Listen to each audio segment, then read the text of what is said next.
السلام علیکم ورحمۃ اللہ وبرکاتہ۔ چوری کی بجلی اور پکوڑے، یہ مسئلہ ہے جناب آج کا۔ میں کافی عرصے سے ایک چیز سمجھنے کی کوشش کر رہا ہوں کہ ہماری پاکستانی قوم اتنی پیچھے کیسے رہ گئی ہے، حالانکہ اس میں پیدائشی مذہبی رہنما بھی موجود ہے، پیدائشی سیاستدان بھی موجود ہیں،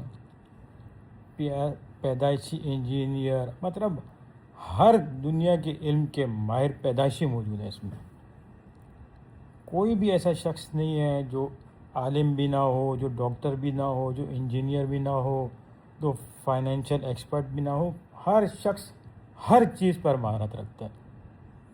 اس کے باوجود یہ قوم اتنی پیچھے کیسے رہ گئی، میری سمجھ میں ابھی تک آیا نہیں ہے۔ یہ وجہ کیا ہے؟ تلاش کرنے کی کوشش تو میں کر رہا ہوں لیکن مل نہیں رہی مجھے نا، کیا مسئلہ ہے۔ چلیں جی، اب اس کے اوپر آتے ہیں کہ یہ چوری کی بجلی اور پکوڑے، مسئلہ کیا ہے؟ مسئلہ یہ ہے جناب کہ کچھ عرصہ پہلے، چند دن پہلے شاید، مفتی طارق مسعود صاحب سے ایک سوال پوچھا گیا۔ کسی نے پوچھا کہ بھائی اگر ایک شخص بجلی چوری کر کے پکوڑے بناتا ہے، مطلب بجلی چوری کرتا ہے، اس کے ذریعے وہ چولہا چلاتا ہے، جیسے بھی وہ اس کا عمل، وہ پروسیجر جو بھی ہے اس کا مجھے نہیں پتہ، لیکن یہ کہ بجلی چوری کر کے اگر وہ پکوڑے بناتا ہے تو کیا اس کے پکوڑے بیچنا حرام ہوگا یا حلال ہوگا؟ یا پکوڑوں کی آمدنی حرام ہوگی یا حلال ہوگی؟ تو مفتی صاحب نے جواب دیا کہ بھائی بجلی چوری کرنا ناجائز عمل ہے، غیر قانونی ہے، جرم ہے، لیکن جو پکوڑے بیچ کے اس کی آمدنی اس شخص کے پاس آئے گی تو وہ پکوڑوں کے بیچنے کی آمدنی جائز ہے، کیونکہ وہ بجلی چوری کر کے بجلی بیچ کے اس کے پیسے نہیں استعمال کر رہا۔ اگر وہ بجلی بیچ کے اس کے پیسے استعمال کرے تو وہ بجلی بیچ کے جو آمدنی حاصل ہوگی وہ تو حرام ہے، سیدھی سی بات ہے، چوری کی چیز بیچنا ہے۔ لیکن جو پکوڑے بنا کے بیچ رہا ہے، وہ پکوڑے بنا کے بیچنے کی آمدنی حرام قرار نہیں دے سکتے۔ اچھا جناب، یہ انہوں نے سوشل میڈیا پہ ان کا یہ مسئلے کا جو جواب دیے موجود ہے۔ پھر اس کے بعد ہمارے شروع ہو گئے جناب محترم تمام علماء، جین زو والے علماء، اصلی علماء نہیں، یہ جین زی نہیں، جین زو ہے، اس کے علماء جو بیٹھے ہوئے ہیں یہ سوشل میڈیا پہ۔ اس میں سے میں اس کی بات سن، ایک شخص کی میں بات سن رہا، نوجوان لڑکا اس کی بات سن رہا تھا۔ میں نے اس ویڈیو کو یوں بھی دیکھا، میں نے اس کو یوں بھی سوچا، میں نے اس کے اوپر یوں بھی غور کیا، میری سمجھ میں نہیں آ رہا کہ مفتی صاحب یہ کیسے فتویٰ دے رہے ہیں، یہ کیسے حلال ہو گئی۔ اچھا جناب، وہ پنجابی میں کہتے ہیں نا کہ اردو میں اس کی ٹرانسلیشن کرتا ہوں کہ جس سے گھر میں دوسری مرتبہ سالن نہیں ملتا وہ آگے سوشل میڈیا پہ مفتی بننے بیٹھ جاتا، ٹکے کا پتہ نہیں ہے کچھ بھی۔ لیکن جی میں نے اس کو یوں بھی دیکھا، میں نے یوں گھما کے بھی دیکھا، میں نے یہاں بھی دیکھا، میں نے وہاں بھی دیکھا، سمجھ میں نہیں آ رہا ہے کہ مفتی صاحب یہ کیا کہہ رہے ہیں۔ اچھا جی، پھر اس کے نیچے کمنٹ کے مولوی تو اپنی مرضی کے لیے یہ بھی کر دیتا ہے، وہ یہ جو بکواسیات چلتی رہتی ہیں ساری چیزیں۔ تو ظاہر ہے اس کے بعد میں یہ سوچوں نا یار، اتنی عالم قوم ہے یہ کہ فقہی مسائل بھی جانتی ہے، علماء کے دیے ہوئے جواب کے اوپر ریئیکشن کرنا بھی جانتی ہے، ان کے جواب کو غلط کہنا بھی جانتی ہے، ان کے پاس اتنا علم ہے، پھر یہ پیچھے کیسے رہ گیا، سمجھ میں نہیں آیا مجھے۔ اچھا پھر اب آتے ہیں اس مسئلے کے اوپر۔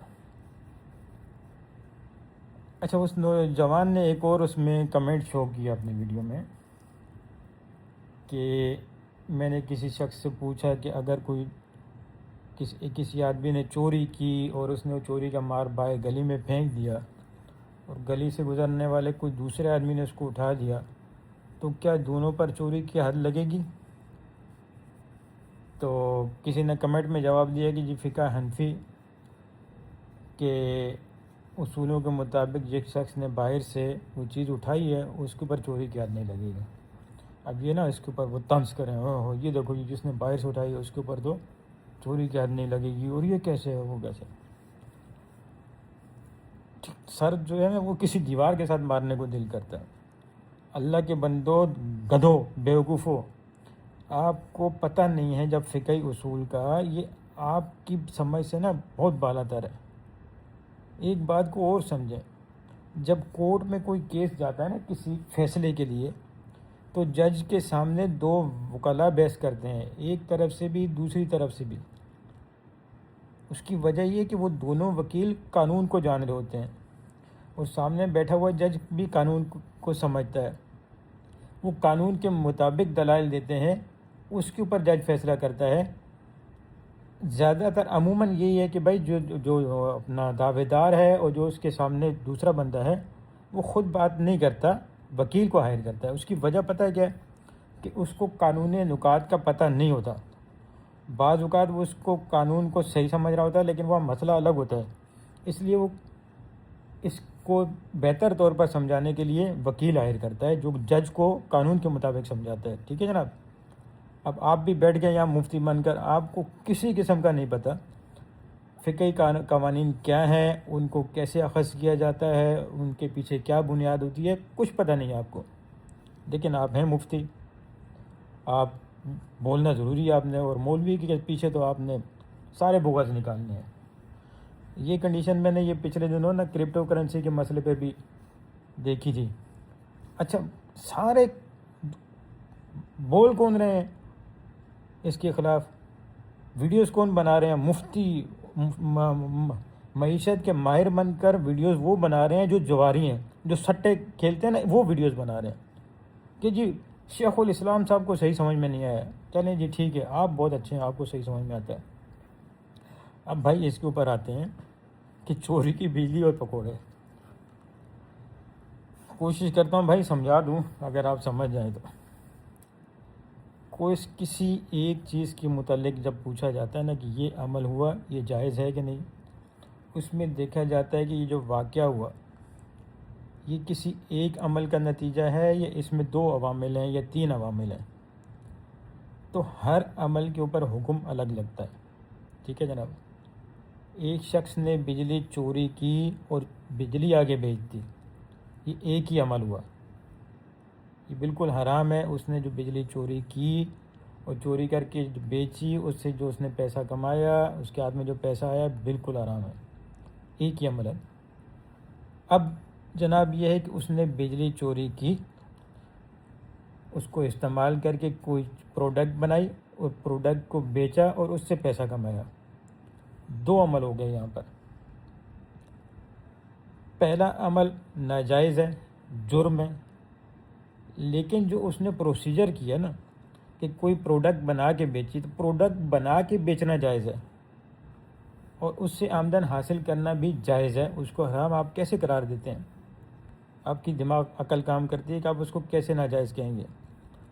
پھر یہ سوچیں بھائی، سمجھیں ذرا اس بات کو کہ بجلی چوری کرنے والے اس پکوڑے والے کے اوپر، یا کوئی انڈسٹری ہے، کوئی کارخانہ ہے جو بجلی چوری کر رہا ہے، اس کے اوپر جب قانونی کارروائی ہوگی تو بجلی چوری کرنے کی ہوگی یا وہ پروڈکٹ بیچنے کی ہوگی؟ تو بھائی بجلی چوری کرنے کے اوپر اس کے اوپر کارروائی ہوگی، اور جو اس نے بجلی چوری کی ہے اس کے پیسے اس سے وصول کیے جائیں گے، اور وہ جرمانے کے ساتھ ہو یا جو بھی ہے، یہ ایک قانونی مسئلہ مجھے اس کا نہیں پتہ، لیکن جو چیز اس نے چوری کی ہے اسی کے پیسے وصول کیے جائیں گے۔ جو پروڈکٹ اس کے ذریعے اس نے بنا کے بیچی ہے، اس کا نفع اسے واپس لینا یا وہ پروڈکٹ اٹھا کے لے جانا، یہ کسی کے اختیار میں نہیں ہے۔ تو یہ 2 چیزیں ہیں، ایک کا حکم الگ ہے اور جو اس کے بعد جو نتیجہ ظاہر ہوا اس کا حکم الگ ہے۔ دماغ کی جو گرہیں لگ گئی ہیں نا آپ لوگوں کے دماغوں میں، اس کو ذرا کھول کے نا، جب وہ مفتی بیان کر رہا ہے نا تو وہ کوئی بچہ نہیں ہے، وہ آپ جیسے 40 کو جو ہے نا ادھر ادھر گھما سکتا ہے، آپ کو ٹنڈے کا بھی نہیں پتہ عرف عام میں، استغفر اللہ۔ اب آتے ہیں جی دوسرے مسئلے کے اوپر۔ ایک شخص، اچھا ان کو یہ بھی نہیں پتہ ہوگا کہ شرعی اصطلاح میں حد کہتے کس کو ہیں؟ شرع میں سزا ہے نا حد کی، تو اس کا مطلب کیا ہے؟ حد کیا چیز ہوتی ہے؟ حد شریعت کی وہ سزا ہے کہ جو اللہ نے مخصوص کر دی، اس کے اندر کمی کرنا یا زیادتی کرنا کسی قاضی کے اختیار میں نہیں۔ اگر چوری ثابت ہو جاتی ہے شرعی اصولوں کے تحت، جو شرائط اسلام نے بتائی ہیں، اس کے تحت اگر چوری ثابت ہو جاتی ہے اور اس کا چور ہونا ثابت ہو جاتا ہے تو بھائی اس کے ہاتھ کاٹے جائیں گے. صحیح ہے جی، یہ حد ہے. آپ اس کو نہ نیچے چھوڑ سکتے ہیں نہ اس سے زیادہ کر سکتے ہیں، یہی حد ہے. اس سے نیچے کی سزا بھی قاضی نہیں دے سکتا اور اس سے اوپر بھی نہیں جا سکتا، کوئی اور معاملہ نہیں کر سکتا، یہی کرے گا، یہ حد ہے. یہ مختلف اور جیسے زنا کی حد ہے، چوری کی حد ہے، اور مختلف جو حدود ہیں وہ یہ حدود ہیں. ٹھیک ہے. پھر ایک سزا ہوتی ہے جو قاضی کو اختیار دیا جاتا ہے، اس کو کہتے ہیں جناب تعزیری. تعزیری سزا میں یہ ہے کہ یا تعزیری سزا ریاست طے کرے گی یا قاضی کو اختیار ہوگا کہ وہ تعزیر کے طور پہ اس کو کوئی سزا دے. وہ کوئی بھی سزا ہو سکتی ہے، وہ قاضی کے اختیار کے اوپر منحصر ہے. یا آج کل کیا کرتی ہیں کہ ریاستیں قوانین بناتی ہیں تو اس میں تعزیری قوانین الگ بنتے ہیں. پاکستانی جو قوانین بھی ہیں نا، اس میں آپ نے دیکھا ہوگا کہ تعزیرات پاکستان لکھا ہوتا ہے. وہ تعزیرات پاکستان کا مقصد یہ ہے کہ یہ تعزیری سزا ہے، یہ حد نہیں ہے، یہ شرعی حد کی سزا نہیں ہے، یہ تعزیری سزا ہے. اب بھائی اس کو سمجھیں کہ ایک شخص نے چوری کی اور چوری کا مال اٹھا کے اس نے گلی میں پھینک دیا. تھوڑا سا اس کو یوں سمجھنے کی کوشش کرتے ہیں کہ اس نے کوئی چیز چورائی، پکڑے جانے کے ڈر سے اس نے دیوار سے باہر پھینک دی کہ میں باہر جا کے اس کو اٹھا لوں گا. اب باہر سے کوئی شخص گزر رہا تھا، گزرنے والے نے وہ چیز اٹھائی، اس کو نہیں پتہ یہ چوری کیا ہے کیا ہے، اس نے اٹھائی اور اس کو استعمال کر لیا. اب کیا دونوں چور ہیں؟ دونوں کے اوپر چوری کی حد جاری ہوگی؟ جواب ہے نہیں. اچھا، اس کے کمنٹ کے نیچے نا ایک اچھے خاصے وہ مطلب دین کو سمجھنے والے بندے نے بھی کہا یہ کیا بات ہوئی، دونوں کے اوپر حد نہیں ہوگی. تو وہاں پر مجھے ایک چیز کھٹکی کہ یہ جو بندہ بات کر رہا ہے نا، یہ مسلکی اختلاف کی وجہ سے کر رہا ہے، حقیقت یہ نہیں ہے. پھر میں نے اس کو نیچے لکھا بھی کہ آپ کیسے کہہ سکتے ہو. کہنے لگا جی جب اس نے استعمال کی تو پھر، تو بھائی مسئلہ یہ ہے، جس شخص نے وہ چیز چوری کی، اس نے چاہے گلی میں پھینکی یا کچھ بھی کیا، اس کے اوپر چوری شرعاً ثابت ہو گئی تو حد اسی کے اوپر لگے گی. باہر والا چور نہیں ہے، اس نے وہ چیز چوری نہیں کی، اس نے اٹھائی اور استعمال کی. اس نے استعمال کیوں کی؟ اس نے اعلان کیوں نہیں کروایا کہ یہ چیز مجھے ملی ہے، یہ کس کی ہے، مالک کون ہے اس کا؟ جو بھی کچھ شرائط ہے نا فقہی کہ بھائی جس کو جو چیز ملے گی وہ اس طریقے سے پہلے اعلان کروائے گا، لوگوں کو سے معلوم کرے گا یہ چیز کس کی ہے. اگر اس نے یہ سب کیے بغیر اس چیز کو استعمال کر لیا تو اب بھائی حد نہیں لگے گی یہاں پر.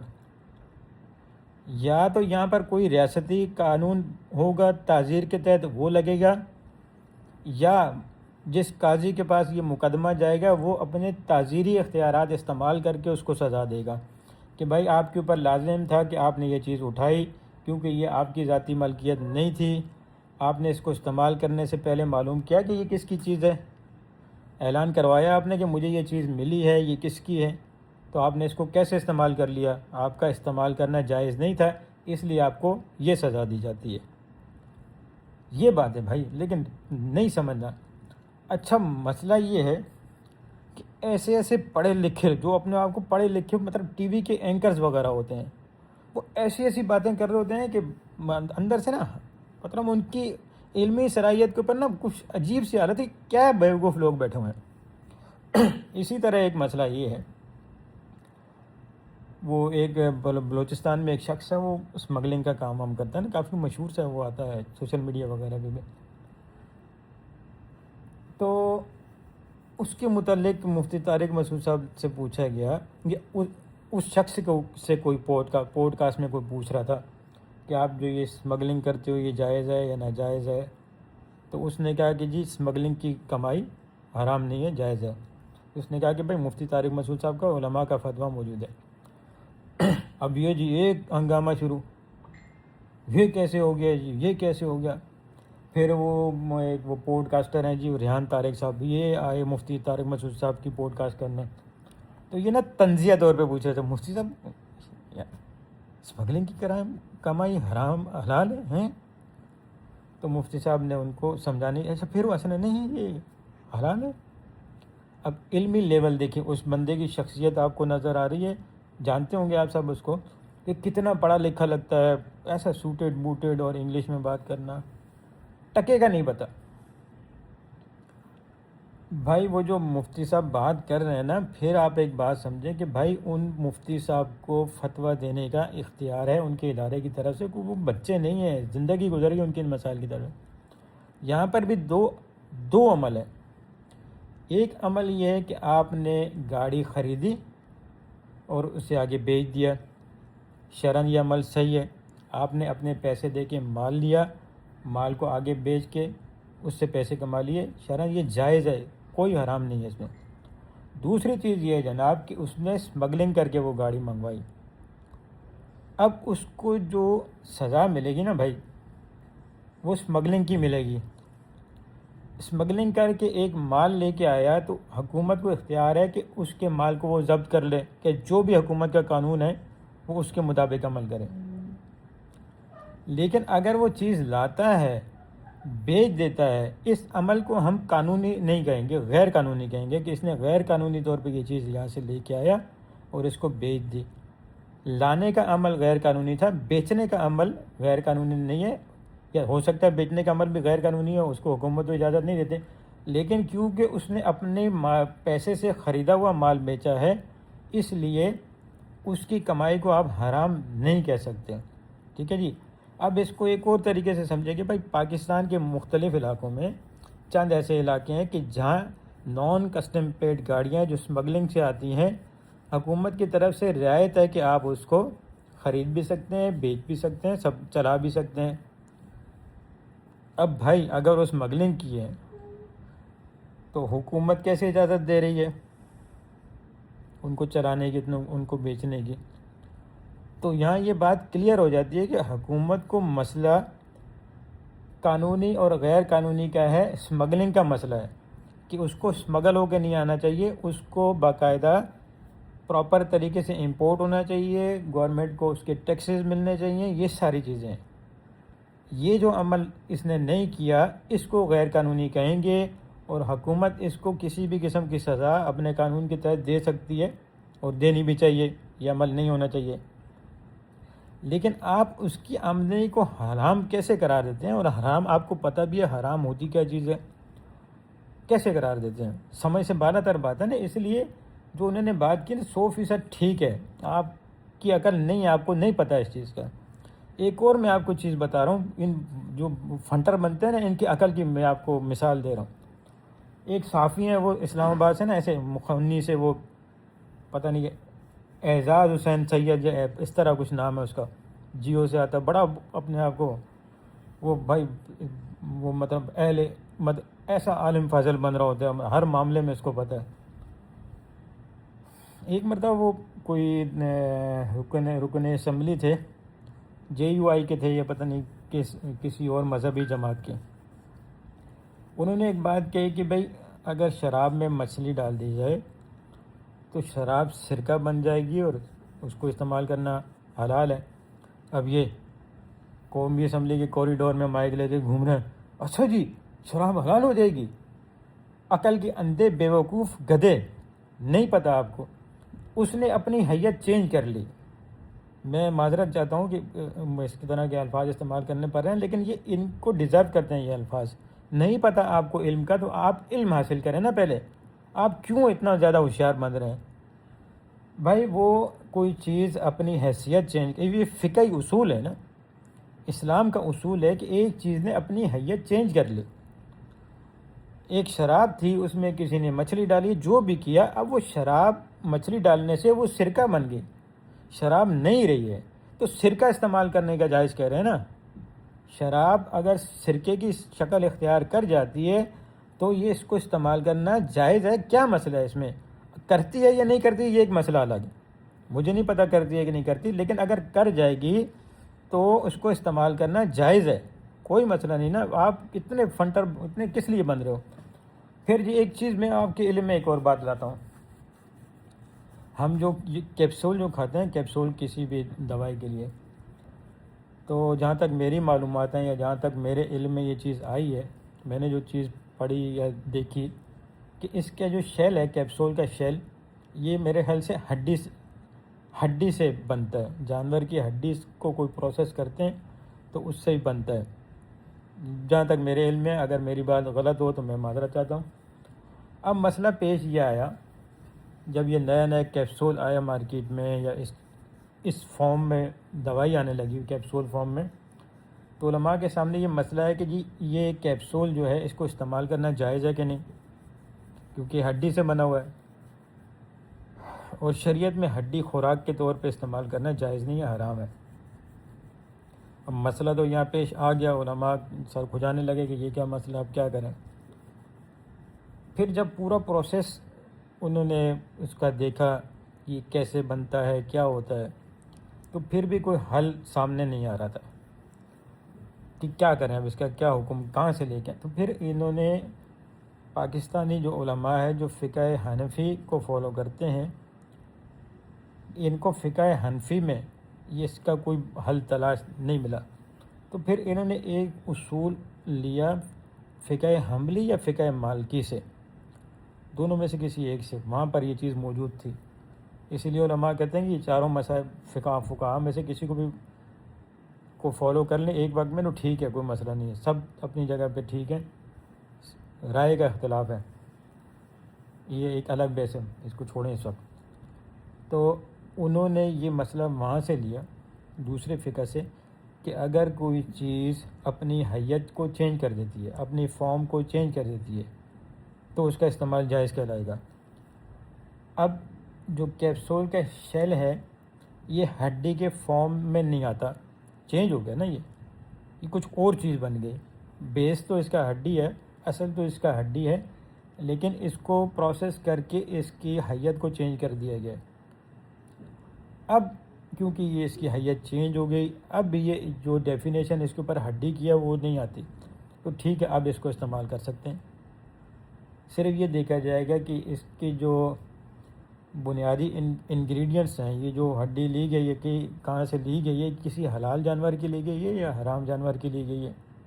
تو حرام جانور کی تو کسی بھی چیز کو کسی بھی طور پہ کنزیوم کرنا جائز ٹھیک نہیں ہے نا، چاہے وہ پروسیس ہو جائے یا نہ ہو جائے۔ لیکن حلال جانور کی اگر لی گئی ہے اور اس کو پروسیس کیا گیا ہے اور اس نے اپنی فارم بدلی کر دی ہے، تو ٹھیک ہے جی یہ استعمال کرنا جائز ہے، علماء نے اس کا فتویٰ دے دیا کہ استعمال کرنا جائز ہے۔ تو عرض یہ بھائی کہ ادب کے ساتھ عرض کرتا ہوں، احترام کے ساتھ عرض کرتا ہوں کہ جن مسائل کا آپ کو نہیں پتہ، کوئی بھی میرا بھائی یہ ویڈیو دیکھ رہا ہے تو علماء پر یا کسی بھی ماہر پر جو اس چیز کا ماہر ہو، اس کے اوپر طنز کرنے سے پہلے تھوڑا اپنے دماغ کو استعمال کیا کریں، نہیں پتہ تو کسی سے پوچھ لیا کریں کہ بھائی یہ کیا چیز ہے۔ خواہ مخواہ ڈیڑھ ہوشیاری کرنا، خواہ مخواہ اپنے آپ کو بڑھا چڑھا کے پیش کرنا، یہ آپ کا علم ظاہر نہیں کرتا۔ یہ چند بیوقوف تو آپ کی بات سے خوش ہو جاتے ہوں گے، وہ بھی آپ ہی کی طرح ہیں، لیکن جب علمی معیار پہ آپ کی بات کو دیکھا جاتا ہے نا تو آپ کو بے وقت قرار دیا جاتا ہے کہ وہ پاگل ہے، اس کے پاس کچھ بھی نہیں ہے، وہاں وہاں کر رہا ہے، بس سمجھ میں آتا ہی نہیں ہے کچھ، اس کو لگا ہوا ہے بس۔ تو بھائی تحقیق کریں، معلوم کریں، نہیں پتہ ہے تو پتہ ہے کیا کریں، چپ کر جائیں بھائی، بہتر آپ کے لیے یہ کہ آپ چپ کر جائیں۔ السلام علیکم ورحمۃ اللہ وبرکاتہ۔